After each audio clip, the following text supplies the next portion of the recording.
Teaching online can be a struggle, especially when trying to keep things interactive from behind a screen. So, what different tools do we have at our disposal when trying to make online teaching more interactive? Today we're going to be focusing on Zoom meetings and looking at the two main packages of Zoom meetings that you may have. So a Zoom basic style meeting is the main free to use Zoom meeting, and then we also have Zoom Pro style meetings, which is the premium paid for version. So if we begin by throwing ourselves into a Zoom basic style teaching situation. So here I am with my students, and the main functionality for interactivity available to us is the chat function. So over here we have the chat function brought up on the right hand side for ease of access, and the three dots down there near where the mouse is will allow us to limit who our students can chat to during the meeting, just to keep things a bit more focused. And then up in the participants panel up at the top, we can see students who have raised their hands using the raise hand function, which allows students to raise their hands in the exact same way that they would in an ordinary classroom situation, so that they can ask to speak. And then on the toolbar at the bottom of the screen, we also have the reactions function, which will allow students to acknowledge or react to something that you've said. Now that covers most of the interactivity that you can have in a Zoom basic style classroom meeting. So if we now move on to a Zoom Pro style meeting, our options increase. So along the toolbar at the bottom of the screen, you can see we have a few new options, one of which is the poll function. So this is exactly what you would think it would be.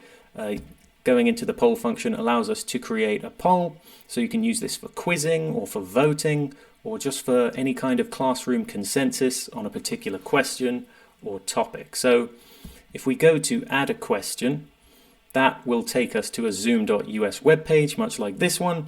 You simply need to hit the add poll button, and from there you can create whatever kind of quiz or poll, any kind of multiple choice questions that you would like.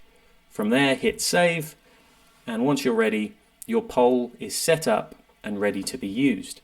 So if we now head back into our Zoom meeting, hit the poll function again, our polls are ready to be launched and sent out. One of the other new features that is available to us in a Zoom Pro style meeting that isn't available in a Zoom basic style meeting is the breakout room option. So this again is exactly what you would expect it to be.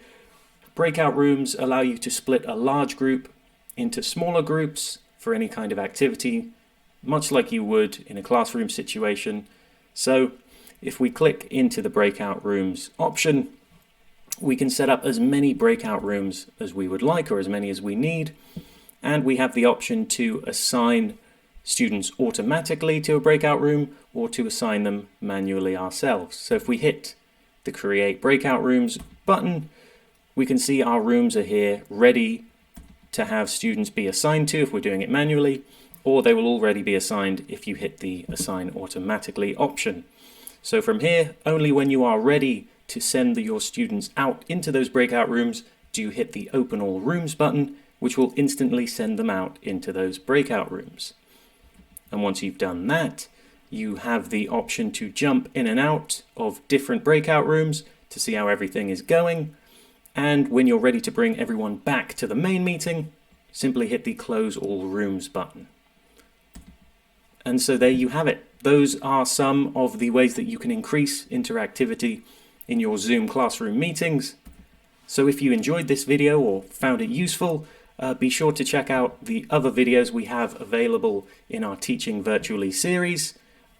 If you are interested in some of our free online learning resources for teachers, those will be in the description down below. And if you're interested in booking a school's workshop or planetarium show with the Royal Observatory, the links to those will also be in the description down below.